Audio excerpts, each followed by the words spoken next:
ತಿಂತಾ ಇದ್ರೆ ಮಧ್ಯದಲ್ಲಿ ಡ್ರೈ ಫ್ರೂಟ್ಸ್ ಎಲ್ಲ ಸಿಗ್ತಾ ಇರುತ್ತೆ. ಕೊಬ್ಬರಿ ಎಲ್ಲ ತುಪ್ಪದಲ್ಲಿ ರೋಸ್ಟ್ ಮಾಡಿರ್ತೀವಲ್ಲ, ತಿನ್ನೋಕ್ಕೂ ಒಂಥರ ರುಚಿಯಾಗಿರುತ್ತೆ.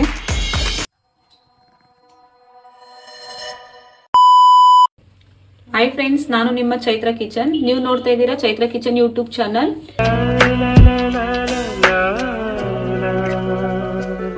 ಇವತ್ತು ಆರೋಗ್ಯಕರವಾಗಿರುವಂತ ಅವಲಕ್ಕಿಯಿಂದ ಲಡ್ಡು ಮಾಡೋದು ಹೇಗೆ ಅಂತ ಹೇಳ್ಕೊಡ್ತೀನಿ ಬನ್ನಿ. ಇದಕ್ಕೆ ಏನೇನು ಬೇಕು ಇಂಗ್ರೀಡಿಯೆಂಟ್ಸ್ ಅಂದ್ರೆ, ಮೊದಲಿಗೆ 1 ಬೌಲ್ ಪೇಪರ್ ಅವಲಕ್ಕಿ, ಕಡಲೆ ಬೀಜ, ಕೊಬ್ಬರಿ, ಬೆಲ್ಲ, ಏಲಕ್ಕಿ, ಡ್ರೈ ಫ್ರೂಟ್ಸ್, ತುಪ್ಪ. ಈಗ ಹೇಗೆ ಮಾಡೋದು ನೋಡ್ಕೊ ಬರೋಣ ಬನ್ನಿ. ಮೊದಲಿಗೆ ಒಂದು ಬಾಣಲಿ ಇಟ್ಕೊಳ್ತೀನಿ. ಈ ಪೇಪರ್ ಅವಲಕ್ಕಿನ ಬೆಚ್ಚಗೆ ಮಾಡ್ಕೋಬೇಕು. ಜೋರೂರಿ ಬೇಡ, ಮೀಡಿಯಂ ಉರಿಲೆ ಇದನ್ನ ಸ್ವಲ್ಪ ಬೆಚ್ಚಗೆ ಮಾಡ್ಕೊಳ್ಳೋಣ. ಸಣ್ಣೂರಲ್ಲೇ ಮಾಡ್ಕೋಬೇಕು ಇದನ್ನ.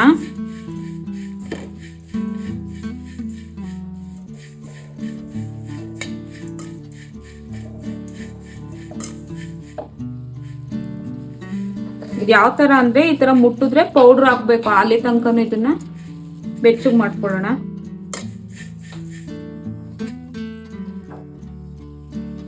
ಇದಿನ್ನೂ ಆಗಿಲ್ಲ, ಇನ್ನೊಂದ್ ಸ್ವಲ್ಪ, ಇನ್ನೊಂದ್ 2 ನಿಮಿಷ ನೋಡಿ. ಇವಾಗ ಇದು ಪುಡಿ ಆಗ್ತಾ ಇದೆ ಈ ತರ ಮುಟ್ಟಿದ್ರೆ. ಇವಾಗ ಈ ಕನ್ಸಿಸ್ಟೆನ್ಸಿ ಬಂದಾಗ ಇದನ್ನ ಒಂದು ಪ್ಲೇಟ್ಗೆ ಟ್ರಾನ್ಸ್ಫರ್ ಮಾಡ್ಕೊಳ್ಳೋಣ.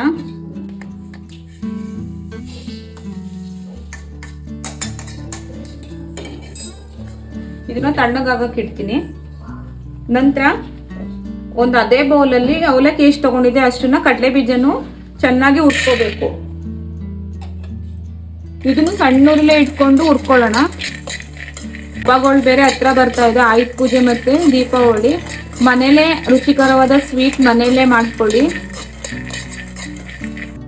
ಮಕ್ಕಳಿಂದ ಹಿಡಿದು ವಯಸ್ಸಾಗಿರೋರ್ವರ್ಗು ತುಂಬಾ ಇಷ್ಟಪಟ್ಟು ತಿಂತಾರೆ ಈ ಸ್ವೀಟು.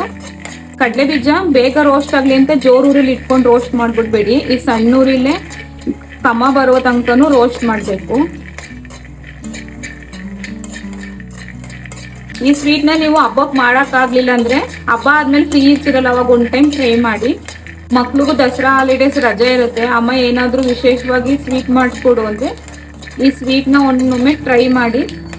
ಮನೇಲಿರೋರ್ಗೆಲ್ಲ ಇಷ್ಟ ಆಗುತ್ತೆ, ಹೆಲ್ತಿನೂ ಕೂಡ.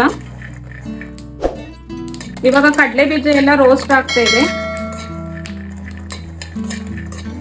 ಇನ್ನ ಸ್ವಲ್ಪ ಆಗ್ಲಿ, ನಮ್ಗೆ ಗೊತ್ತಾಗುತ್ತೆ ಈ ತರ ಕಡಲೆ ಬೀಜ ಈ ತರ ಮಾಡಿದ್ರೆ ಇದರ ಸಿಪ್ಪೆ ಬಿಟ್ರೆ ಆಗಿದೆ ಅಂತ ನೋಡಿ. ಇವಾಗ ಕಡಲೆ ಬೀಜನು ರೋಸ್ಟ್ ಆಗಿದೆ. ಇದನ್ನ ಇವಾಗ ಬೇರೆ ಪ್ಲೇಟ್ಗೆ ಎತ್ತಿಟ್ಕೊಳ್ತೀನಿ. ಕಡಲೆ ಬೀಜ ಮತ್ತೆ ಅವಲಕ್ಕಿ 2 ತಣ್ಣಗಾಗ್ಲಿ. ಇವಾಗ ಒಂದು ಪಾತ್ರೆಯಲ್ಲಿ ಬೆಲ್ಲ ಕರ್ಗಕ್ಕೆ ಇಟ್ಕೊಳ್ತೀನಿ.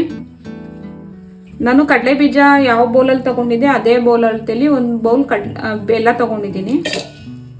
ನಮ್ಗೆ ಈ ಬೆಲ್ಲ ಏನ್ ಪಾಕ ಬರ್ಬೇಕಂತ ಏನಿಲ್ಲ, ಬೆಲ್ಲ ಕರಗಿದ್ರೆ ಸಾಕು. ನಮ್ಗೆ ನೋಡ್ಕೊಂಡು ಸ್ವಲ್ಪ ನೀರ್ ಹಾಕೊಳ್ಳಿ. ಕಡಲೆ ಬೀಜಲ್ಲಿರೋ ಸಿಪ್ಪೆ ಎಲ್ಲ ತೆಗೆದ್ಬಿಟ್ಟು ಕ್ಲೀನ್ ಮಾಡ್ಕೊಂಡು ಬರ್ತೀನಿ. ಇದು ಬೆಲ್ಲ ಕರಗ ತನಕ ಕಡಲೆ ಬೀಜನ ಸಿಪ್ಪೆ ಎಲ್ಲ ತೆಗ್ದು ಈ ತರ ಕ್ಲೀನ್ ಮಾಡ್ಕೊ ಬಂದಿದ್ದೀನಿ. ಇವಾಗ ನಾವು ಪೌಡ್ರು ಮಾಡ್ಕೊ ಬರ್ಬೇಕು. ಮೊದ್ಲಿಗೆ ನಾನು ಅವಲಕ್ಕಿನ ಪೌಡ್ರು ಮಾಡ್ಕೊ ಬರ್ತೀನಿ. ಈ ಅವಲಕ್ಕಿನ ಪೌಡ್ರು ಮಾಡ್ಕೊಬರೋಣ. ಪೌಡ್ರು ಫೈನ್ ಪೌಡರ್ ಹಾಕ್ಬೇಕು. ಜಾರಿಗೆ ಹಾಕೊಂಡಿದೀನಿ, ಪೌಡ್ರು ಮಾಡ್ಕೊ ಬರ್ತೀನಿ. ನೋಡಿ ಇವಾಗ ಈ ತರ ಸಣ್ಣಕ್ಕೆ ಪೌಡ್ರು ಮಾಡ್ಕೊಂಡಿದೀನಿ. ಇದನ್ನ ಒಂದು ಬೇರೆ ಪ್ಲೇಟ್ಗೆ ಟ್ರಾನ್ಸ್ಫರ್ ಮಾಡ್ಕೊಳ್ಳೋಣ. ಈ ಪೌಡ್ರನ್ನ ಈಗ ಒಂದು ಪ್ಲೇಟಿಗೆ ಹಾಕೊಳ್ತಾ ಇದ್ದೀನಿ. ಈ ತರ ಸಣ್ಣಕ್ಕೆ ಇರ್ಬೇಕು. ಈಗ ಅದೇ ತರ ಕಡಲೆ ಬೀಜನ್ನು ಸಣ್ಣಕ್ಕೆ ಪೌಡ್ರು ಮಾಡ್ಕೊ ಬರ್ತೀನಿ. ಇವಾಗ ಕಡಲೆ ಬೀಜನ ಈ ತರ ಪೌಡ್ರು ಮಾಡ್ಕೊ ಬಂದಿದ್ದೀನಿ. ಅವಲಕ್ಕಿ ಪೌಡ್ರು ಮಾಡಿದ್ನಲ್ಲ ಅದನ್ನು ಇದ್ರೊಳಗಡೆನೆ ಮಿಕ್ಸ್ ಮಾಡ್ತೀನಿ. ಇವಾಗ ಇದೆರಡನ್ನು ಗಂಟಿಲ್ದಿರೋ ರೀತಿ 2 ಮಿಕ್ಸ್ ಮಾಡ್ಕೊಳ್ಳೋಣ. ಈ ತರ ಕೈಯಲ್ಲೇನೆ 2 ಚೆನ್ನಾಗಿ ಮಿಕ್ಸ್ ಆಗೋ ತನಕ ಮಿಕ್ಸ್ ಮಾಡ್ಕೊಳ್ಳಿ. ನೋಡಿ ಈ ರೀತಿ 2 ಮಿಕ್ಸ್ ಮಾಡ್ಕೊಂಡಿದ್ದೀನಿ. ಇದನ್ನ ಇವಾಗ ಸೈಡಿಗೆ ಇಟ್ಕೊಳ್ಳೋಣ. ಈಗ ಒಂದು ಬೌಲ್ ಇಟ್ಕೊಳ್ಳಿ. ಇವಾಗ ನಾನು ಬಾಣ್ಲಿ ಕಾಯಕ್ಕೆ ಇಟ್ಟಿದ್ದೆ. ಇವಾಗ ಬಾಣ್ಲಿ ಕಾದಿದೆ. ಇವಾಗ 1-2 ಚಮಚ ತುಪ್ಪ ಹಾಕೊಳ್ತೀನಿ.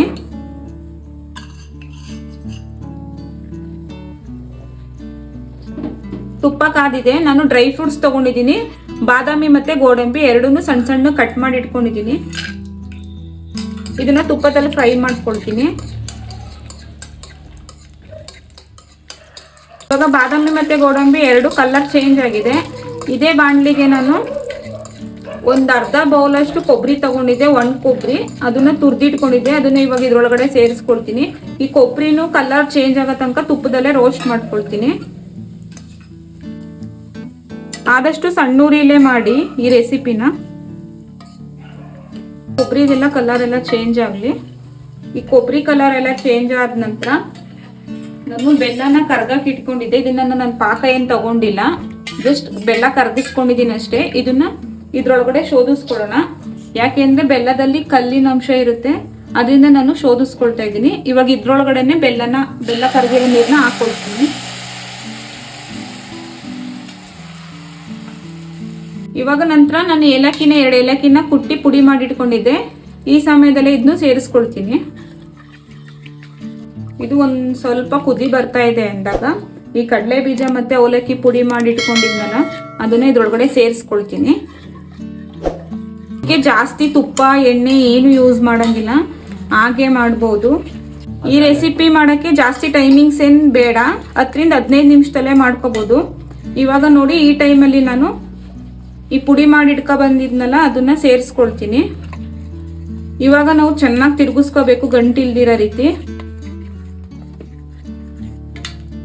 ಇದು ಹೇಗೆ ಅಂದ್ರೆ ಬಾಣ್ಲಿ ತವ ಎಲ್ಲ ಬಿಡ್ಬೇಕು, ಅಲ್ಲಿ ತನಕ ಹಿಂಗ್ ತಿರುಗಿಸ್ಕೊಳ್ತಾನೆ ಇರ್ಬೇಕು. ಈ ಟೈಮಲ್ಲಿ ಬೇಕಂದ್ರೆ ನೀವು ಒಂದ್ ಅರ್ಧ ಚಮಚ ತುಪ್ಪ ಸೇರಿಸ್ಕೊಳ್ಳಿ, ರುಚಿ ಚೆನ್ನಾಗಿರುತ್ತೆ. ಇವಾಗ ತಿರುಗಿಸ್ಕೊಳ್ತಾನೆ ಇರಿ ಗಂಟಿಲ್ದಿರೋ ರೀತಿ. ಉರಿ ಮಾತ್ರ ಸಣ್ಣ ಉರಿಲೇ ಇರ್ಬೇಕು. ನೋಡಕ್ಕೆ ನಿಮ್ಗೆ ತಳ್ಳ ಆಯ್ತು ಅನ್ನಿಸ್ತಾ ಇರುತ್ತೆ, ಆದ್ರೆ ಇದು ತಳ್ಳ ಆಗಲ್ಲ. ತಿಂತಾ ಇದ್ರೆ ಮಧ್ಯದಲ್ಲಿ ಡ್ರೈ ಫ್ರೂಟ್ಸ್ ಎಲ್ಲ ಸಿಗ್ತಾ ಇರುತ್ತೆ. ಕೊಬ್ಬರಿ ಎಲ್ಲ ತುಪ್ಪದಲ್ಲಿ ರೋಸ್ಟ್ ಮಾಡಿರ್ತೀವಲ್ಲ, ತಿನ್ನೋಕು ಒಂಥರ ರುಚಿಯಾಗಿರುತ್ತೆ. ನೋಡಿ ನಾನು ಒಂದ್ ಸ್ವಲ್ಪನು ಗಂಟಿಲ್ದಿರೋ ರೀತಿ ತಿರುಗಿಸ್ಕೊಂಡಿದೀನಿ. ನೀವು ಇದೇ ರೀತಿ ತಿರುಗಿಸ್ಕೊಳ್ತಾರೆ. ಬೇಕಾದ್ರೆ ನೀವು ಮಧ್ಯದಲ್ಲಿ ಸ್ವಲ್ಪ ತುಪ್ಪ ಆ್ಯಡ್ ಮಾಡ್ಕೊಳ್ಳಿ. ನಾನು ತುಪ್ಪನೂ ಜಾಸ್ತಿ ಹಾಕ್ತಾ ಇಲ್ಲ. ಕೊಬ್ಬರಿಲೂ ಜಾಸ್ತಿ ಎಣ್ಣೆ ಅಂಶ ಇರುತ್ತೆ, ಕಡಲೆ ಬೀಜದಲ್ಲೂ ಆಯಿಲ್ ಅಂಶ ಇರುತ್ತೆ. ಅದರಿಂದ ನಾನು ತುಪ್ಪ ಏನು ಜಾಸ್ತಿ ಯೂಸ್ ಮಾಡ್ಕೊಳ್ತಾ ಇಲ್ಲ. ಮನೇಲಿ ಇದನ್ನ ಮಿಸ್ ಮಾಡ್ದಂಗೆ ಮಾಡಿ, ತುಂಬಾ ಅಂದ್ರೆ ತುಂಬಾ ಚೆನ್ನಾಗಿರುತ್ತೆ. ಇದೇ ರೀತಿ ತಿರುಗಿಸ್ಕೊಳ್ತಾನೆ ಇರಬೇಕು. ಇದಿನ್ನೂ ಬಾಂಡಿ ತವ ಬಿಡ್ತಾ ಇಲ್ಲ, ಇನ್ನೂ ಸ್ವಲ್ಪ ರೋಸ್ಟ್ ಮಾಡೋಣ. ನೋಡಿ ಇದಿವಾಗ ಆಗಿದೆ, ಸ್ವಲ್ಪನೂ ಅಂಟ್ಕೊಳ್ತಾ ಇಲ್ಲ. ಯಾವ ರೀತಿ ಬರ್ತಾ ಇದೆ ನೋಡಿ. ಇವಾಗ ಇದು ಪರ್ಫೆಕ್ಟ್ ಆಗಿ ಆಗಿದೆ ಅಂತ. ಇವಾಗ ಗ್ಯಾಸ್ನ ಆಫ್ ಮಾಡ್ಕೊಳ್ಳೋಣ. ನೋಡಿ ಎಲ್ಲೂ ಅಂಟ್ಕೊಳ್ತಾ ಇಲ್ಲ. ಈ ಹದದಲ್ಲಿದ್ರೆ ಲಡ್ಡು ರೆಡಿ ಇದೆ ಅಂತ ಅರ್ಥ. ಇವಾಗ ಗ್ಯಾಸ್ ಸ್ಟವ್ನ ಆಫ್ ಮಾಡ್ಕೊಳ್ತಾ ಇದ್ದೀನಿ. ಇವಾಗ ಇದನ್ನ ಒಂದು ಪ್ಲೇಟ್ಗೆ ಟ್ರಾನ್ಸ್ಫರ್ ಮಾಡ್ಕೊಳ್ತೀನಿ. ಇದು ತಣ್ಣಗಾಗಬೇಕು, ಅದಕ್ಕೆ ಇದನ್ನ ಬಿಸಿ ಇದ್ದಾಗ ಉಂಡೆ ಕಟ್ಟಕ್ಕಾಗಲ್ಲ, ಸ್ವಲ್ಪ ಆರ್ಲಿ. ಇವಾಗ ಇದು ಸ್ವಲ್ಪ ತಣ್ಣಗಾಗಿದೆ, ತೀರಾ ಏನ್ ತಣ್ಣಗಾಗದ್ ಬೇಡ. ನಮ್ಗೆ ಉಂಡೆ ಕೈಯಲ್ಲಿ ಮುಟ್ಟಕ್ಕೆ ಅಷ್ಟು ಬಿಸಿ ಇದ್ರೆ ಸಾಕು. ನಿಮ್ಗೆ ಎಷ್ಟು ದಪ್ಪ ಸೈಜಿಗೆ ಬೇಕೋ ಅಷ್ಟು ದಪ್ಪ ಸೈಜಿಗೆ ಉಂಡೆಗಳನ್ನ ಕಟ್ಕೊಂಡು ಡೆಕೋರೇಷನ್ ಪ್ಲೇಟ್ಗೆ ರೆಡಿ ಮಾಡ್ಕೊಳ್ಳಿ. ಬೇಕಾದ್ರೆ ನೀವು ದೇವರ ನೈವೇದ್ಯಕ್ಕೂ ಮಾಡಿಡ್ಬೋದು. ಅವಲಕ್ಕಿ, ಕಡಲೆ ಬೀಜ, ಕೊಬ್ಬರಿಯಿಂದ ಮಾಡಿರೋದು. ನಾನು ಎಲ್ಲವನ್ನು ಉಂಡೆ ಕಟ್ಕೊ ಬಂದಿದ್ದೀನಿ. ನೋಡ್ಕೊ ಬಂದ್ರಲ್ಲ ಹೇಗ್ ಮಾಡೋದು ಅಂತ. ಈ ಲಾಡು ರೆಸಿಪಿ ಇದು ಮಾಡಕ್ಕೆ ಜಾಸ್ತಿ ಇಂಗ್ರೀಡಿಯೆಂಟ್ಸ್ ಏನ್ ಬೇಕಾಗಿಲ್ಲ, ಮತ್ತೆ ಜಾಸ್ತಿ ಟೈಮಿಂಗ್ಸ್ ಏನ್ ಬೇಕಾಗಿಲ್ಲ. ಒಂದ್ 1/4 ಗಂಟೆಲೆಲ್ಲ ಮಾಡ್ಬಿಡ್ಬೋದು. ಆರೋಗ್ಯಕರವಾದ ಅಂತ ಅವಲಕ್ಕಿ ಮತ್ತೆ ಶೇಂಗಾ ಬೀಜದಿಂದ ಲಾಡು ರೆಡಿ ಆಗಿದೆ. ನನ್ನ ವಿಡಿಯೋ ನಿಮ್ಗೆ ಇಷ್ಟ ಆದ್ರೆ ಲೈಕ್ ಮಾಡಿ, ಶೇರ್ ಮಾಡಿ, ಸಬ್ಸ್ಕ್ರೈಬ್ ಮಾಡ್ಕೊಳ್ಳಿ. ಮತ್ತೆ ಸಿಗೋಣ ಇನ್ನೊಂದು ರೆಸಿಪಿಯೊಂದಿಗೆ. ನಾನು ನಿಮ್ಮ ಚೈತ್ರ ಕಿಚನ್.